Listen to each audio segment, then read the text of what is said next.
Hey guys, it's an election season. St. George City elections are the most important thing. We want you to go to votestg.com and find out who's running and what they stand for. See us all over Southern Utah in our voter information booth. We'll be at Digby's Market, Red Rock Bicycles, and the park. We'll see you out there.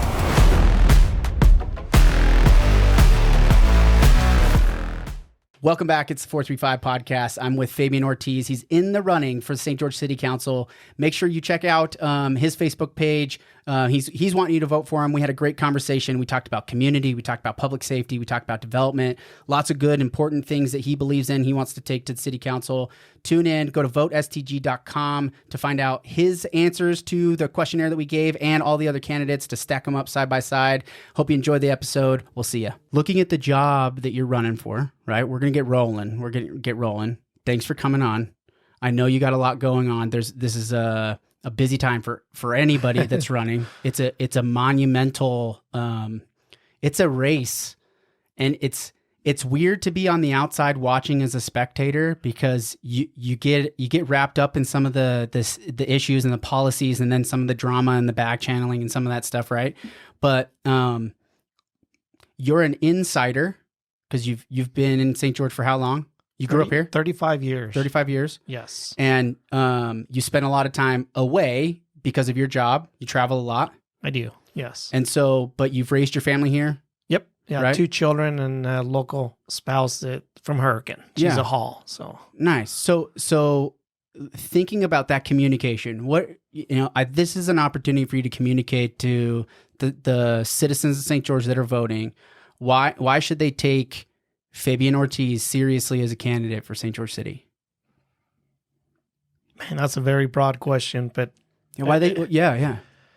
I think communication, that's one thing that I value very much. The people, us as humans, we all talk behind everybody. It's just a normal thing that we do. Fear. But it is. But it's hard to have somebody talk to you and feel comfortable. So you have to constantly break the ice with people, no matter what in life. And if you can have something in common, and I found this out after going through cancer, that they're struggling in life and they eventually open up and they say, hey, this is what's happening to my family. This is what I'm going through. And I said, I can relate to you. Mm-hmm. They're like, no, you can't. And I'm like, yes, I can. Yeah. I was there. Then eventually the doors just open up on the conversations. And I just believe that the community sometimes, even if myself, we don't ask enough questions. And we all need to have a conversation, just like any other human, like you and I are having a conversation. But it's important to have communication. Even if you despite that person, you want to allow them to hear their side. And that is the one thing as a person that I do marketing. Either I'm on my phone talking with a customer or I'm on the phone talking to my bosses. If you don't allow them to talk, you're breaking that relationship with them. Mm-hmm. They have to tell you their story, and then you repeat back to them what you heard so that they understand that you're in focus with them, and then they're willing to do that. And so I hope that people want to hear that I have a story to tell them and that I'm willing to listen to their issues, their problems, their concerns, their local community and stuff like that. So, yeah. So do you think that the city council currently as it's sitting, city council, mayor, just the government in general, are they listening?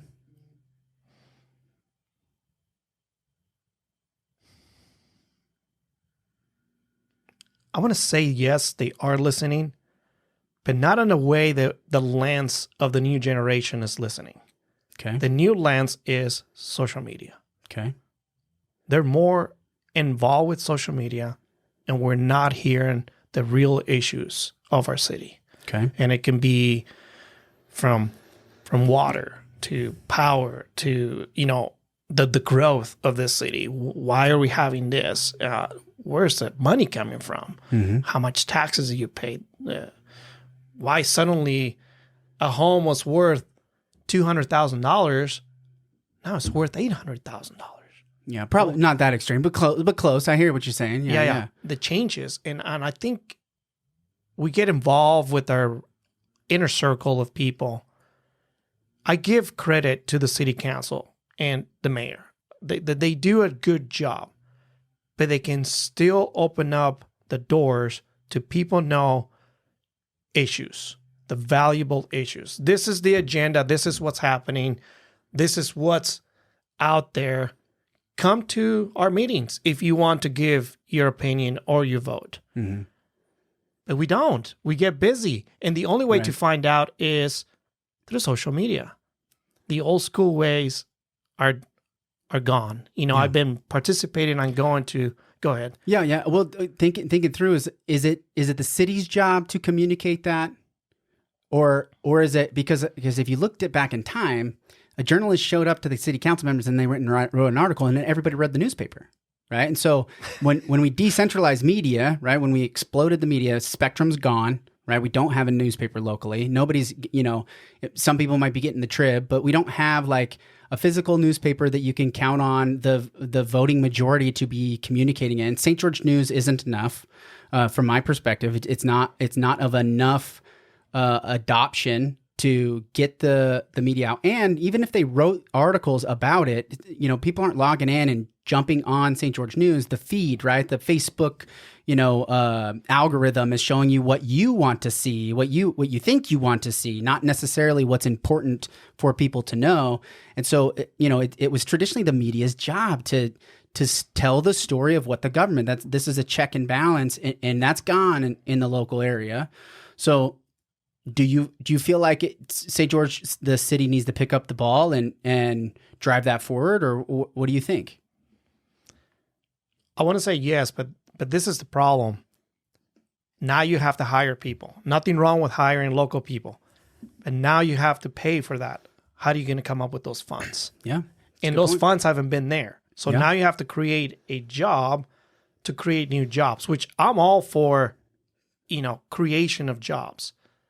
But then it's more burden to the taxpayers. That's why there's people like yourself who create podcasts, who create the news, because they're independent. And I'm seeing there's a gap. So, Gary Keller, I'm a Keller Williams agent. Gary Keller, he's done a lot for training on real estate side of things, but he's got this specific principle that he drives. There's find the gap and stand in it, right? Plant yourself firmly in that gap and do a really good job, right? And so this is the gap that I'm attempting to stand in as value to the local groups, and real estate hopefully is going to come out of that, right? I want to work with people that know, like, and trust me, and this is a good way of getting it out. I don't like cold calling, and there's plenty of realtors around town that are just calling people nonstop saying, hey, thinking about buying, selling, or investing in real estate, right? Like, I know those agents. I watch them work. I'm like sitting there listening to them talking. I'm like, you just ruined that lady's day by doing that, right? That's not my personality type, right? And knocking on doors is not. It's something I've done.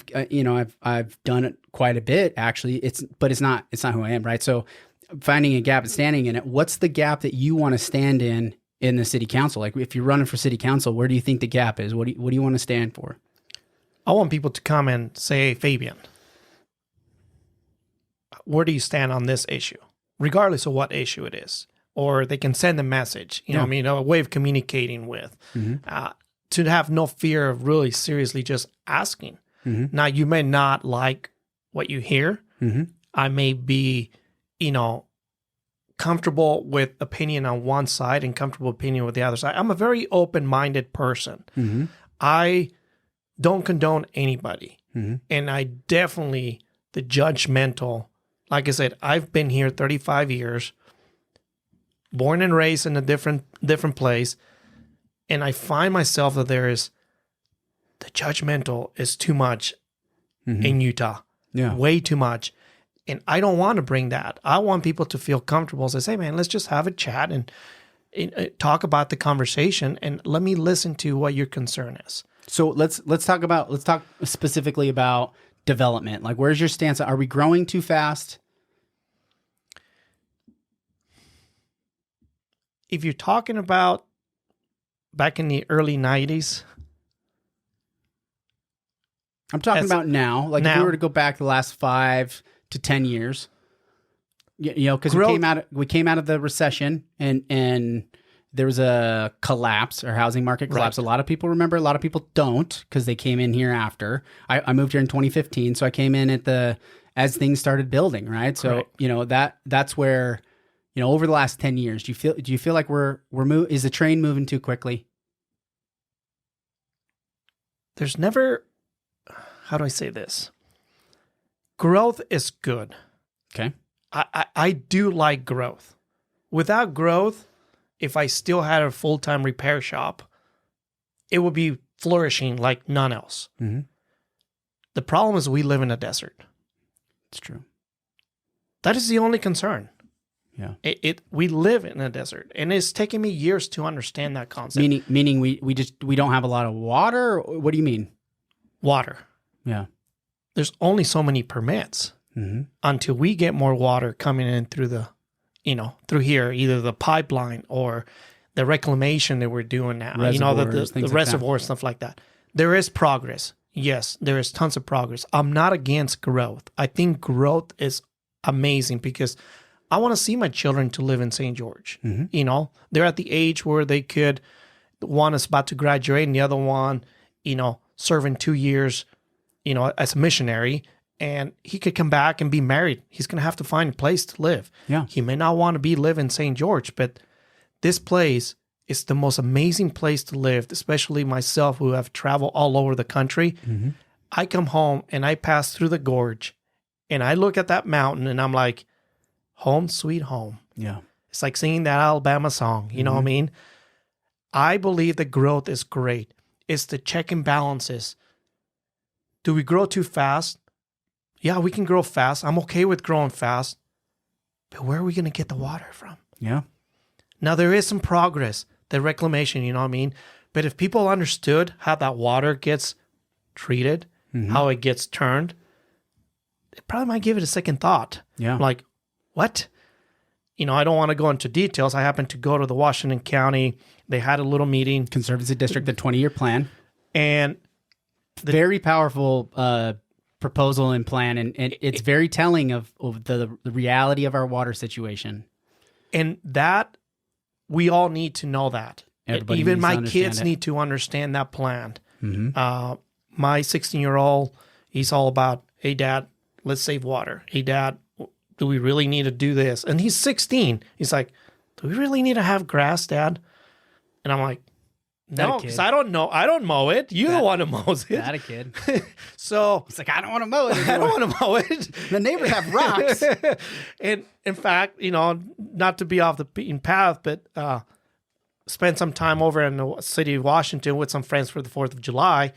And, you know, good friend Seamus, he said, shout out to Seamus. Hey, man. Yeah. Invited us to his house. And I said, dude, how do you keep your grass so green? It's not, it's fake. And I'm like, what? I'm like, it looks real.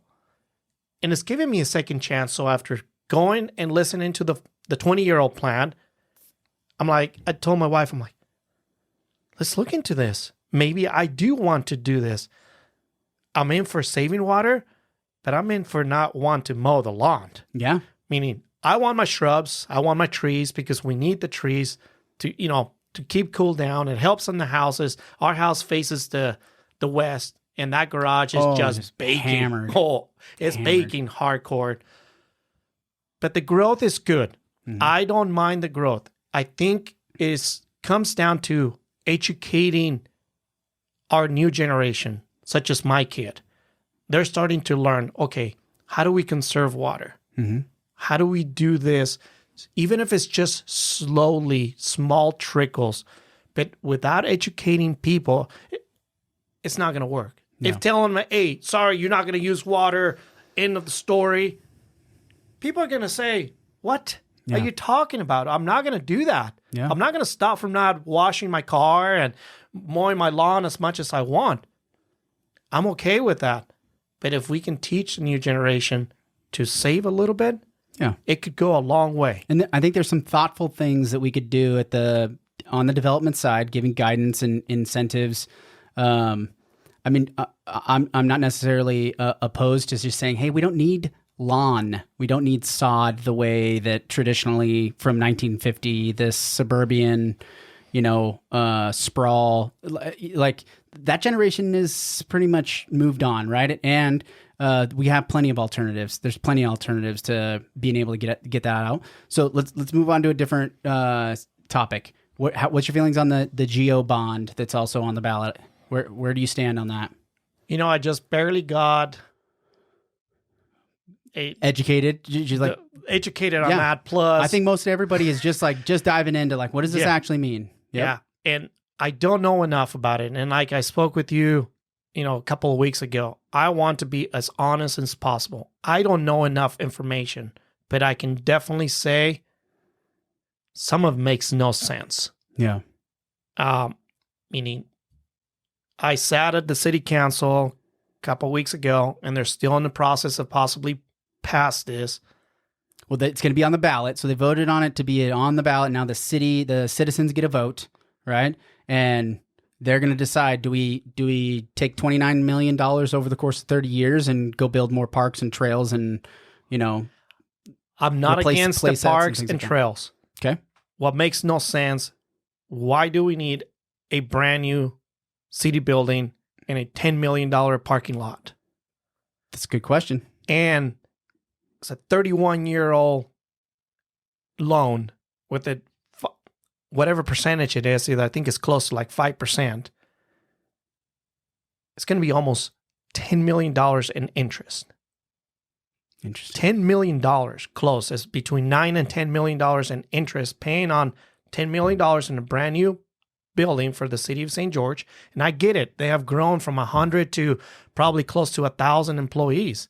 There's not enough room. But can we use the money a little bit more wiser instead of going all gung-ho like our forefathers? Why don't we just renovate what we have or go another floor up, cut the cost instead of $10 million, keep it at $5 million? Do we really need a $10 million concrete building of nothing but parking for employees? Is there not enough parking where it is? Can they allow it? There's a great conversation around parking. I don't know if you know this, but there's more covered spaces for cars in the United States than there are for humans. Yes. We have more square footage dedicated to covering and housing vehicles than we do to covering and housing humans. That's a fact. That's crazy to me. So total sidebar, but no, please keep that thought that's an awesome thought, because I just had this conversation with my 16-year-old kid. Says, Dad, why do we have so much parking and concrete and asphalt? Nobody parks way out there, Dad. I drove past Boulevard. Home Furnishings, and their parking lot is massive. And I'm like, when would this many people be going and shopping for furniture? When they give free hamburgers and I don't hot even dogs. think it's full then. It's the biggest parking lot I've ever seen for a furniture store. It's just crazy to me. So I think to your point, what you're saying though is that, has there been enough thought put into this, right? And it's hard if you're not paying attention all the days, and if you're not sitting in the seat, it's a tough job to fill, right? And so, is there a question as to whether or not that was a smart decision or not? There's 5 people making the vote whether or not to go forward with this, and your thought is maybe this wasn't thought through well enough. I don't think there was enough options. I have a good friend, here in the community, and one thing that I've learned from him, and I've known this, but the way he put it in there said, options, Fabian, options, options, options. Don't just go with one. You need to be in options. And he's into the real estate just like yourself. Says, you need options. You don't just want to stick to one thing. Maybe the city council didn't have multiple options and they just went for the gung-ho full glory. We don't know those details. Mm-hmm. As a citizens, we don't know that. But I still think they should have, because I've been to multiple meetings and they said, yeah, this bid has been given to this specific, we're going to make this road for $5 million, or we're going to do this for $40,000, or we're going to do this for this. I will imagine they have, but wasting that kind of money seems frivolous. Like, it doesn't make sense. But according to the budget of City of St. George of $500 billion, yeah, what's $31 million, even with interest? Yeah. That's peanuts compared to the budget. Well, and we always boil it down to it's going to cost this much per person, right? And are you willing to, $60 a year, right, per person? Is that all that much to get a brand new, city hall building for everybody that lives here, right? Or whatever the number is. I don't know. I'm just making that number up. I got the paper on mine, and I think it was like 13 to $16. I should have taken a picture of it to be specific, but I remember it says Geo Bond at the very bottom, and I believe it was between 13 and $16. Either, I believe it's got to be a month, and then it goes through the whole fiscal year of 1 year. Right. So when we boil it down to like, oh, hey, well, that's not really that much money, I guess I can see how it's a swallowable pill. It's a pill that we could swallow when you're like, it's not really that big of a deal. You know what I mean? Yeah, we just spent $13 at Amazon or Netflix watching TV or Disney Plus. That was a Feel Love coffee. $13 for a Feel Love coffee. Okay, Feel Love, we could do better than $13 for a coffee. No, I'm just kidding. It's less than that. But to the point is having more options is what you're saying is you feel like we didn't have enough options. There's potentially a better way that we could go about slicing the budget up. Is that your feeling? That's my feeling. And as far as parks and recreational, I haven't done my study on that. And I've mentioned to you, I want to be very honest, but I will say parks and recreation is good for the health and the soul. But to what extent when we have so much beauty in our surrounding areas? Yeah. We have BLM. We have more BLM land than anywhere else. But it goes down to, you got to stick to the trails. I'm for sticking to the trails. You know what? Can I give you my opinion on BLM, man? Yes. The government should give that back to us. Give it back to us. Can I shake your hands? Yeah, let's do it. Let's do it. Like, why is there so much BLM land, right? Can we get the lands, get our lands back? Can we use the lands? Can we loosen up? Only 11% of our entire county is privately owned. That's crazy. 11%. We have a massive county. There's so much here, and it's beautiful. And scarcity of resources here, water being one of them. However, if we could get some of this land back, we might be able to rethink, some of these things. There could be more options for us to do some of these things with. My transitioning though into public health and safety. How do you feel like we're doing? Would you do anything different? Does that jump out to you at all? I think we're doing a good job. It says Sergeant Whitehead or Captain's Whitehead. Major. Captain. What a great guy. He spent a couple of years in Chile with my brother, so they've known each other for years, and I've had conversations with him, and I asked him, what do you think? And he said, we're doing better, Fabian. Way better. Yeah. That makes me happy. And knowing that out of the most of the city council right now, they do put their efforts on, law enforcement. Yeah. Anything that it goes along with, from 911 to ambulances and so forth, and, the safety. I think the city of St. George is doing a dang good job. Compared to some other cities I've been to as I travel through all the country, St. George has done a good job. Now that is roughly about like 60% of the budget. A substantial amount of budget to keep our city safe. Yeah. I would say my money is well spent on that aspect, and I will continue to support it. Well, the city turned down the tax to raise for public health and safety. They chose not to levy a tax to be able to foot, a new police station and to hire on, more personnel, right? As we're growing, I think it's important to stay ahead of it, right? As we grow, we need infrastructure needs to be ahead of our growth, not in reactive to the growth that is happening around us, right? And so it's interesting to me that it didn't pass. Raising money otherwise, right? Somebody I've heard mention that the original GEO bond was pegged to supposedly go towards public safety at some capacity, and then it wasn't necessarily allocated that way. So, thinking of how do we continue to fund that? Are you for, if we need to raise taxes, if we need to increase the revenue base to support public safety, is that something that you're saying, hey, I think that's something that we move forward to, or where's your stance? I'm not in for raising more taxes. Okay. No one would say that's political. That's political suicide, is what they say. It's a third rail. If you know the subway line, don't touch the third rail. That's raising taxes is the third line. Yeah. Okay. You're not for raising the taxes. It has to make sense why. Yep. Even my friend Joe Boca, bless his heart. Love. When they passed the rap tax, I question him. Mm-hmm.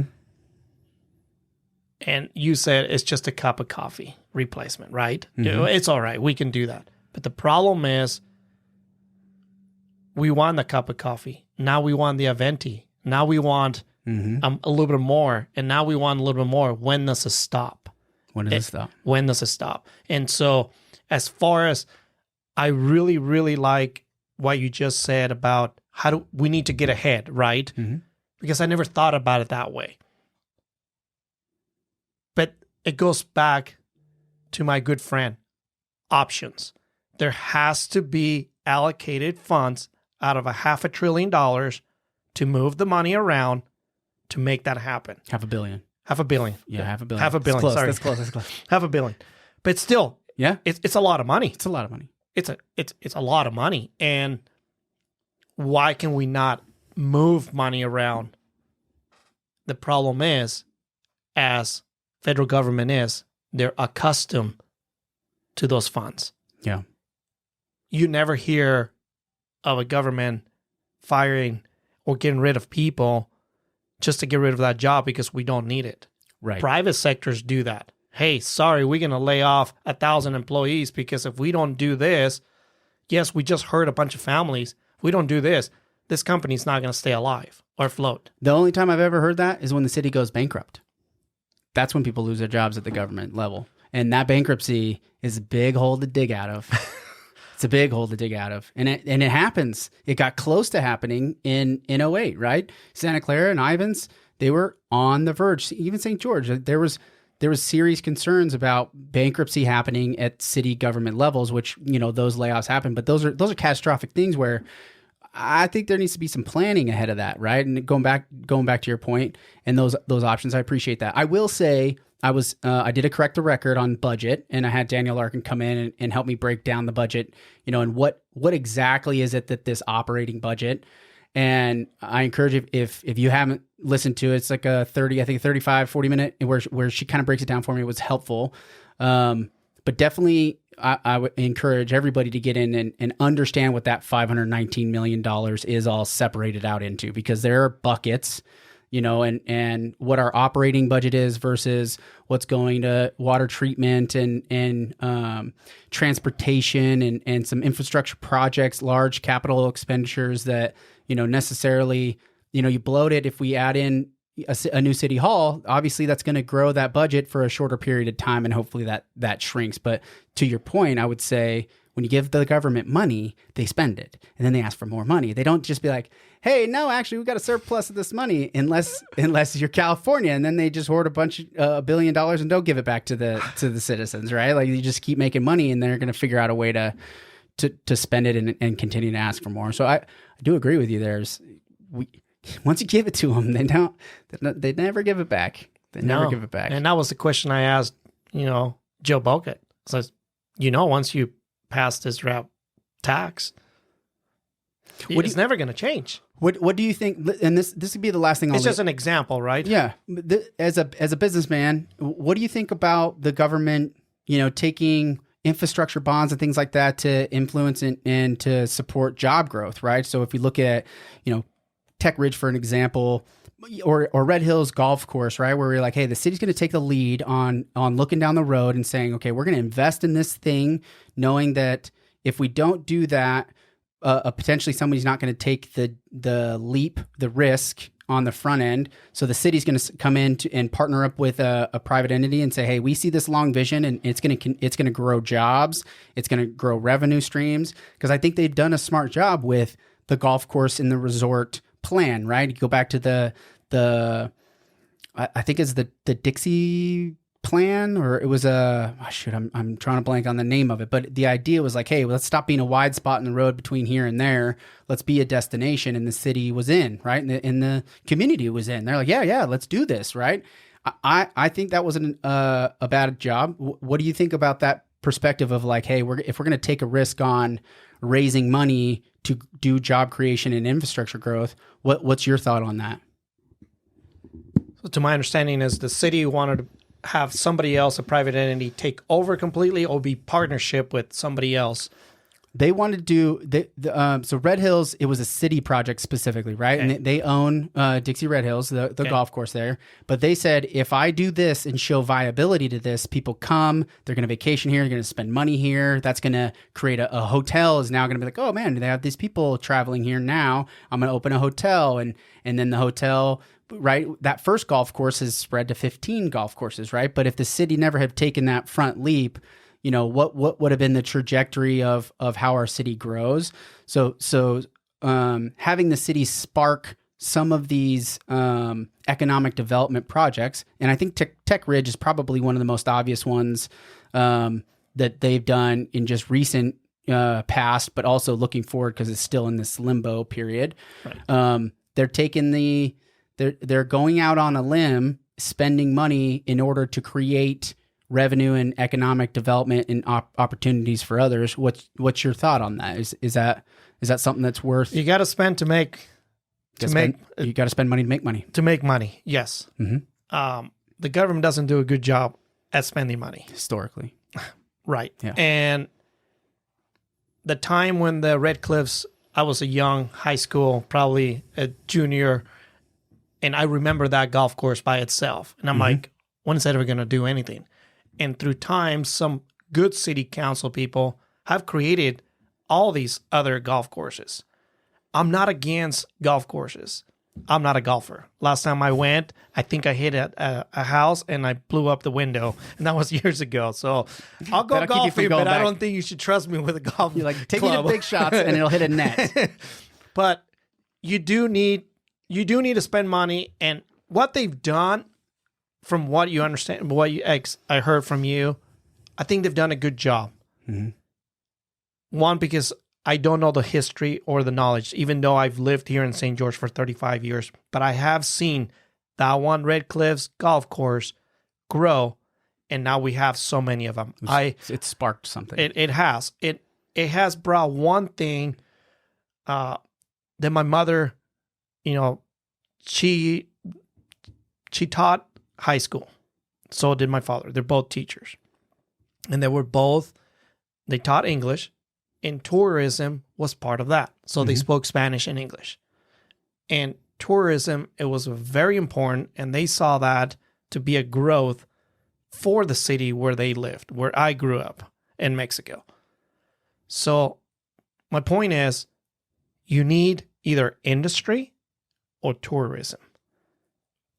You can have both, but usually tourism is much cleaner than industry. Because industry can come in, a big tycoon will say, we don't want nothing to do. They leave. Mm-hmm. That's a good point. Good tourism, well done, well executed, can stay there for a very long time. And they'll say, man, I want to move to St. George. And especially when we have really valuable things that not a lot of places on the globe have, right? When we have a lot of valuable elements to our geographic area that make us a rare gem. And even in hard recessionary times, wealthy people are still going to want to come here and spend money and be here. We live in the most beautiful place. Yeah, don't tell anybody. Just kidding. Everybody already knows. Everybody already knows. This place is magic. And you can take it off the record, and I will pause. Strike this. I don't want it to become a California. Yeah. I don't. You don't need to write that out. You don't need to strike that out. I think everybody agrees. I don't want it to become a California. And I spent 10 years in California. I don't want it to come California either. We want it to be a St. George, a Utah thing. And the biggest thing, the biggest value is keep it local, keep it family. yes, there's still the good old boy system, but that's really going away.